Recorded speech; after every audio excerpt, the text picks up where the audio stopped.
Good morning. Today you will conduct a Socratic seminar where you will ask thought-provoking questions, your TPQ, so please take those out. You have read the introduction and chapters 1 through 2 of Fast Food Nation. As you read this book, you will look beneath the surface of fast food. You will analyze its impact on society, and you will make choices for yourself regarding fast food. Are there any questions before we begin? If not, we will begin with Wells with the first thought-provoking question. Okay, section 1, my question is open-ended. It said, what are some similar traits most restaurant founders have? I think like one of the things that the author mentioned in the book was they were all like visionary people. You know, they wanted to find the next big thing. They wanted to make their product the best that it could be. And you can see that from, Carl Karcher to Ray Kroc and a couple other people that made some fast food chains. So they all had, that same ambitious drive in everything that they did in the industry. So. The main thing that I noticed in there was that the grand majority of them were not businessmen at all. They didn't have any sort of economical knowledge, and they kind of they did what they wanted to, and they made money out of it. And slowly they found other ways to make more money, but not original.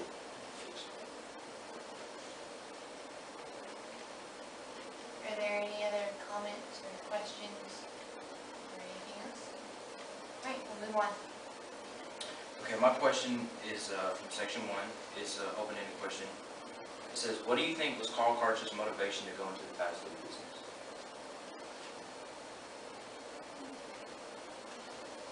I think whenever he bought the hot dog cart, the idea of selling food and starting a business just fascinated him, and he wanted to make it into something bigger than just hot dog carts, so he wanted to feel successful. I agree with Bobby, but I think he was just also trying to start off his family, and they were kind of like tight on money because of that. So I think he was just kind of looking for another way to make money.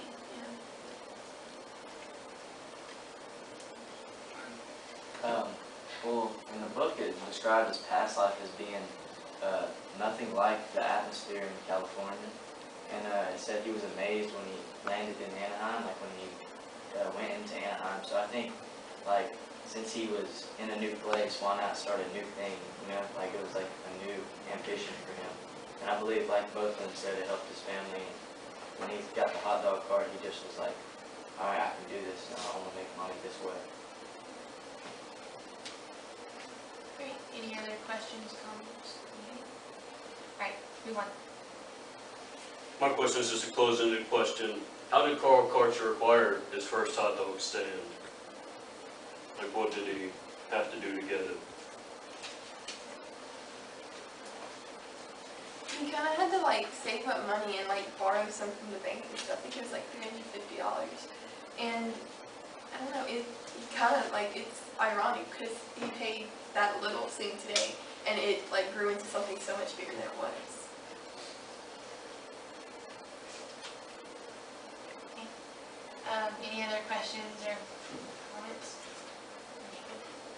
Okay.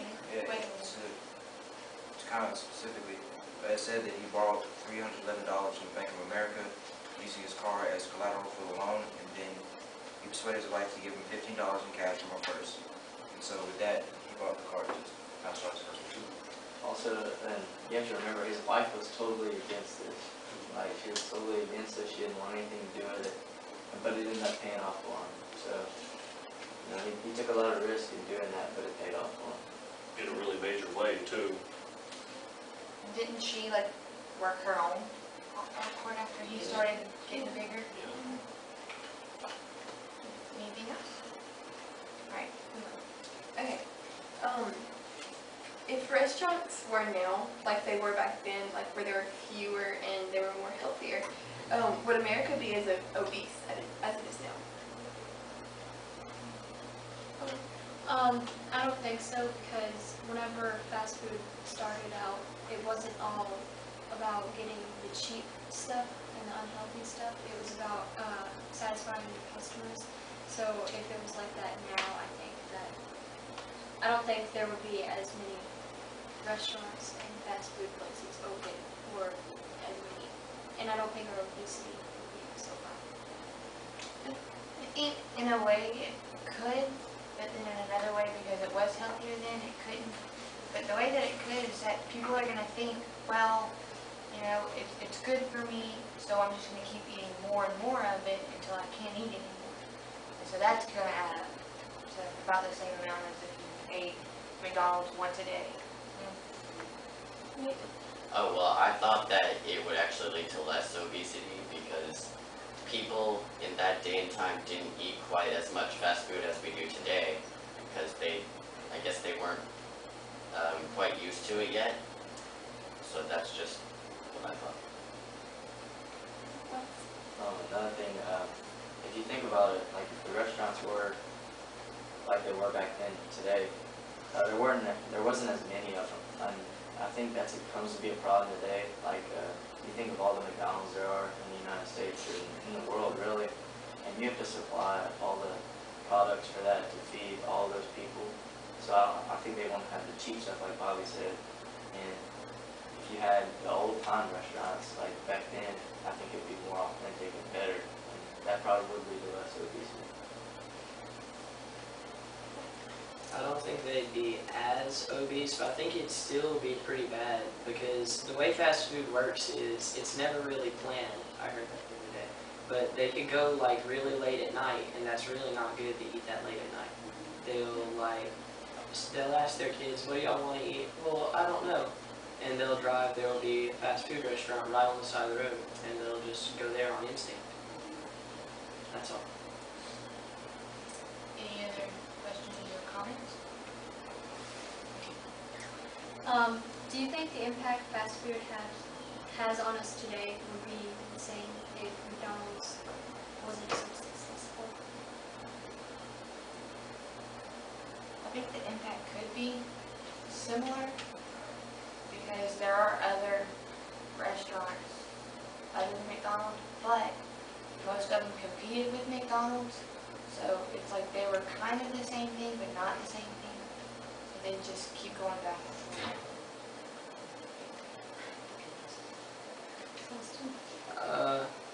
I think McDonald's kind of paved the way for fast food. They gave everyone something to look after. They inspired many people to go into the industry. So that's my comment.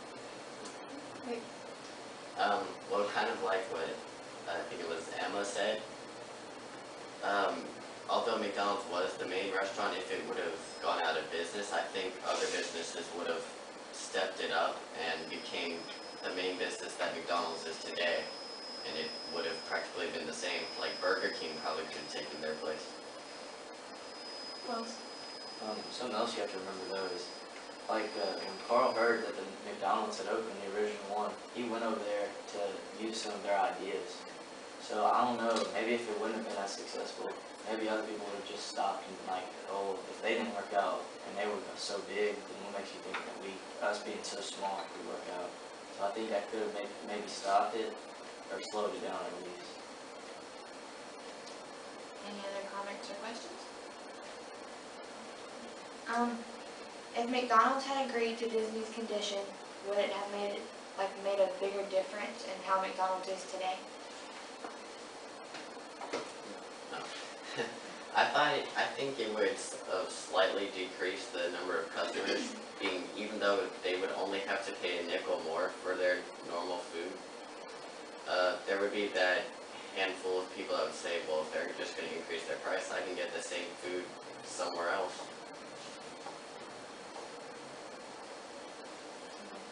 No, also, I think they're, like Ronald McDonald, I don't think he would probably be their like mascot, so called. I think it'd be probably like maybe a Disney character, maybe Mickey Mouse or something like that.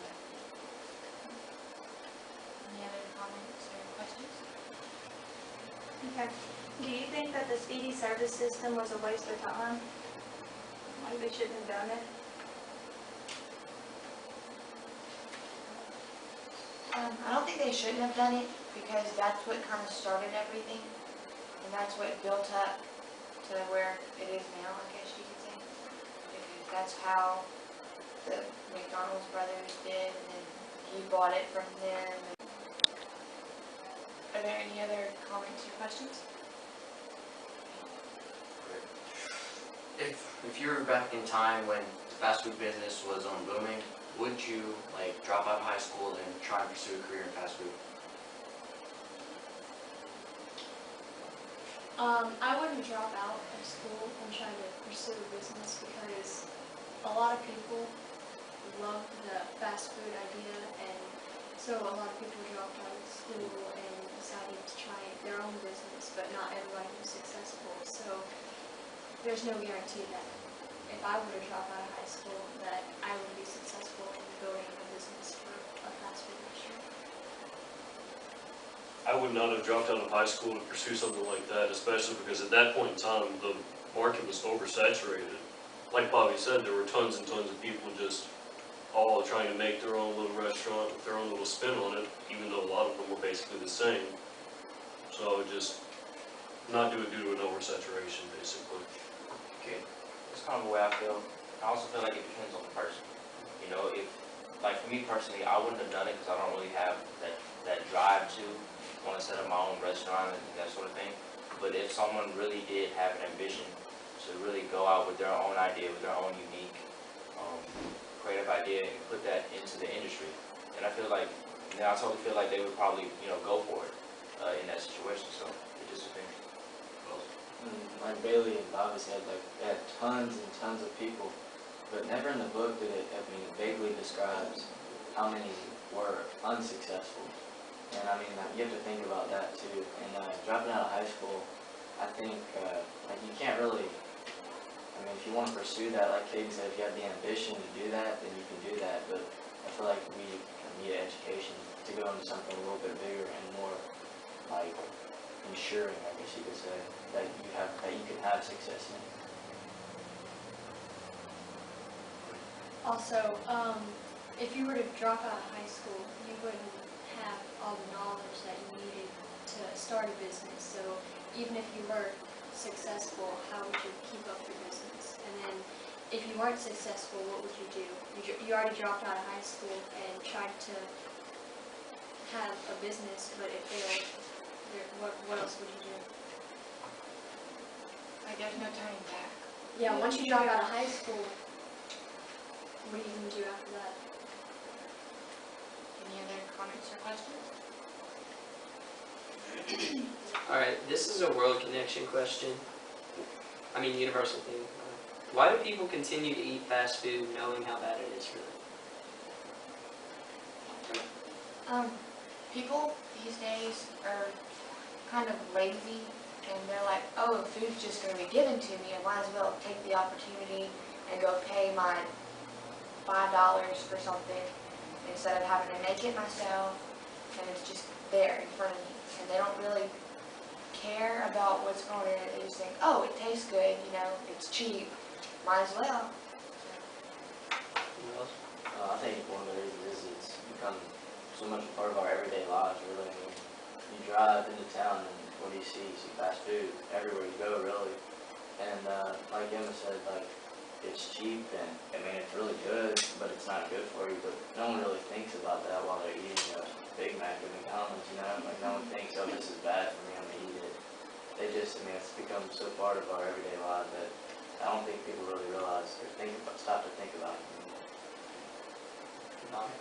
I think, kind of like they said, people don't really care, and it's just right there in front of you. But also, I think it has a part to do with, I don't think they know exactly what they're eating. I don't think they know how unhealthy it is. And also, you have to think, like, in the past, how many women worked, Like, not too many, so they could stay home and they could cook and they could do all these things. But nowadays, we look and both parents have to work, both family members, and everyone has to work. So, I mean, I think about this. Your mom comes home from work and she's tired. You think she wants to go home and cook a full meal for the family, or would she rather go stop in a fast food restaurant and buy $5 worth of food and give it to the family? So you think more of a social aspect? Yeah. Since these are modern times, that moral society has come into play with the foods that we eat, you know, the things that we do on a daily basis. So fast food is a main part of it.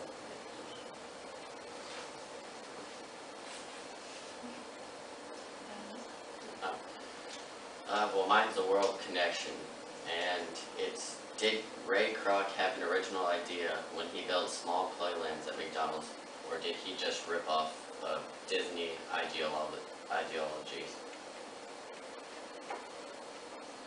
Oh, well, I think he might have taken some of the ideas from Disney, just because they said that they were so close and that they shared a lot of their broad ideas and political views and everything really. So I believe that he might have taken some, but not all, but he probably mimicked a lot of them. so you think he put his little spin on it? Yeah. Yeah, that makes it better.